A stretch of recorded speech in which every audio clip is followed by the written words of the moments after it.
저는 지방 이식을 하지 않아요. 그래서 이 눈에는 전혀 할 이유가 없겠죠. 이 재료가 수술을 하고도 넘치기 때문에 버려야 된다고 말씀을 드린 거고요. 따라서 이식이 위험하다고 제가 말씀드렸죠. 위험한 이식은 필요가 없다.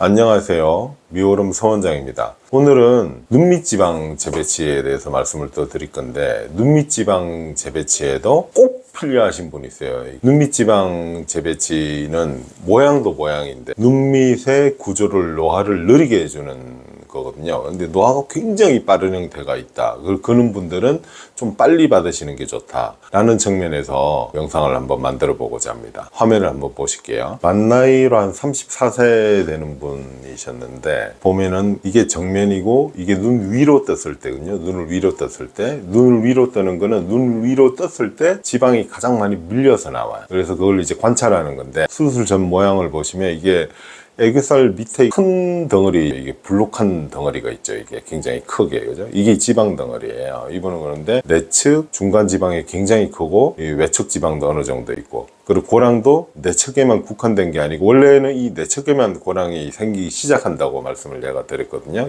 그래서 이 부위가 다크하다고, 이 다크한 거 없애달라고, 피곤해 보인다고 젊은 분들이 많이 오시는데, 이분은 보면은 특히 위로 뜬 사진을 보면은 이 고랑 발달 예정지가 딱 정해져 있어요. 지금도 미세하게 지금 보이는 상태죠. 그리고 특징이 이 중안면, 여기에 이제 중안면 부위잖아요. 중안면 부위가 발달이 안 돼 있기 때문에 이게 더 심하게 보이는 거예요. 그래서 이 눈밑하고 중안면 처짐이 빠를 거다, 이런 이야기예요. 이게 왜 빠르냐면은 이미 우리가 사진에서 느껴지는 게, 이분을 실물로 보면 이런 분들이 이제 더 느끼게 되는데, 마치 바깥으로 터져 나올 것 같아요. 풍선이 빵빵하게 불어 있듯이. 지방의 힘에 의해서 결국은 바깥에서 피부가 버텨주잖아요. 이게 밀려나가지고 더 무너지는 게 빠르다는 거죠. 그 무너짐이 노화인 거고요. 그래서 이거를 빨리 처치를 해줘야지. 이 부분의 경우도 20대 때 하면 더 좋은 거죠. 이 고랑들이 더 진행이 되기 전에, 피부의 무너짐이 무너져가지고 생기는 이 고랑들이 더 생기기 전에 했으면 좋았지만 지금도 늦지 않았다. 재배치만으로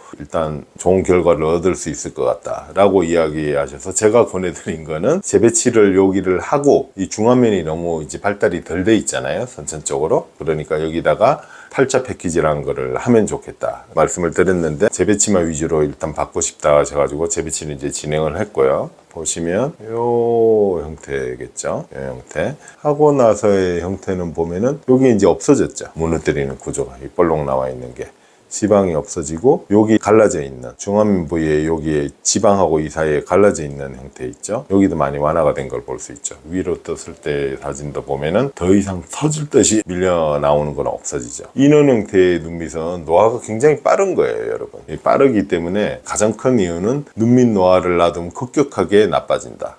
그 급격하게 나빠졌을 경우에 재배치는 해결이 안 된다고 제가 수차례 말씀을 드렸잖아요. 다 이게 재배치는 댐 안쪽에 있는 물을 조절해 주는 거지, 무너진 댐을 복구해 주는 건 아니에요. 그 무너진 댐을 복구하려면은 열어서 복원하는 거상이라는 수술을 해야지, 그 무너진 댐을 잘라내는 수술이 전통적인 하안검 수술이잖아요. 그렇게 해서 무너진 댐이 복구가 안 돼요. 복잡하고 어려워요. 그래서 무너지기 전에 천천히 무너지는 형태를 만든다, 이렇게 이제 정의할 수 있습니다. 그래서 이제 수술의 방법은 여기 이렇게 있죠. 자, 1번, 지방이 굉장히 많잖아요. 터질 듯이 많아요.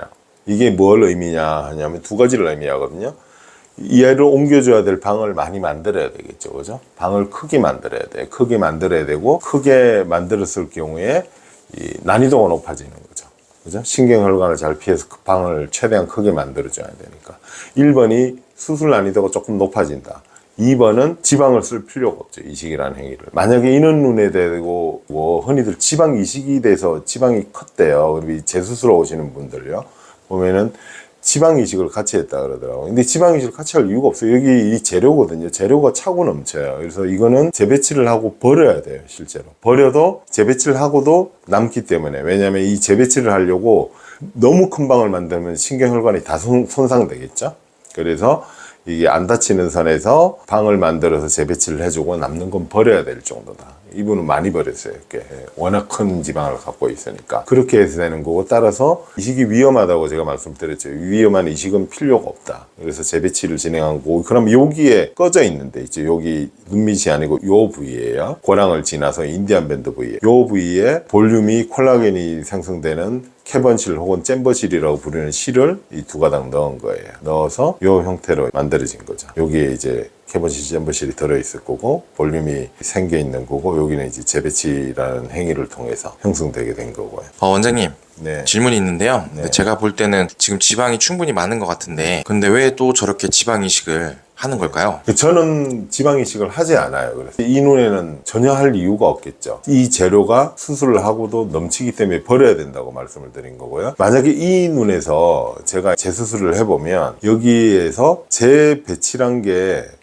재배치를 하지 않고 재배치를 하고 나서 남는 건 버리면 되는데, 이걸 미리 버렸어요. 만약에 미리 제거를 했단 말이에요. 미리 제거를 해서 모자라게 되면 이식이란 걸 하게 되겠죠. 제 생각은 그렇습니다. 여기 이식할 데가 없어요. 이게 너무 많아가지고, 이 너무 많이 버리고 나서 한다는 그밖에 안 되는 거거든요. 근데 그걸 했을 때 제가 이식이 위험하다고 이야기를 드린 거는, 이거는 몸 다른 부위에서, 우리는 허벅지나 뱃살, 엉덩이 이런 데서 남는 지방을 뽑아서 쓰는 거거든요. 그 지방은 1번이 왜 위험하냐면, 지방이 있는데 들어가지 않는다. 지방은 있어야 될 부위가 있거든요. 피부 밑에 지방이 있는 거고, 지방 밑에 근육이 있는 거고, 이렇게 되는데 지방의 위치가 원래 있어야 될 위치에 있지 않아요. 들어가서 보면은. 그러니까 표면적으로 모양의 문제가 올 것이고, 또 하나는 이게 원래의 원발 부위에, 내가 배에서 오면 배에 있는 지방이지 눈으로 옮겼다고 해서 이 지방이 눈 지방처럼 행동하지는 않아요. 이건 무슨 의미냐면은, 살이 빠지면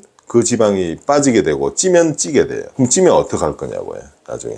그렇게 되는 분들이 제일 흔하죠. 예전에 했는데 이게 갈수록 이게 불룩해져요. 그런 문제 때문에 그거를 제거하려고 그러면 굉장히 복잡해지겠죠. 난이도가 올라가요. 그죠? 그걸 하려고 그러면 결막으로 해결되는 분들도 있고, 결막 절개가 아니고 피부 절개를 해야 되는 분들도 있어요, 심지어.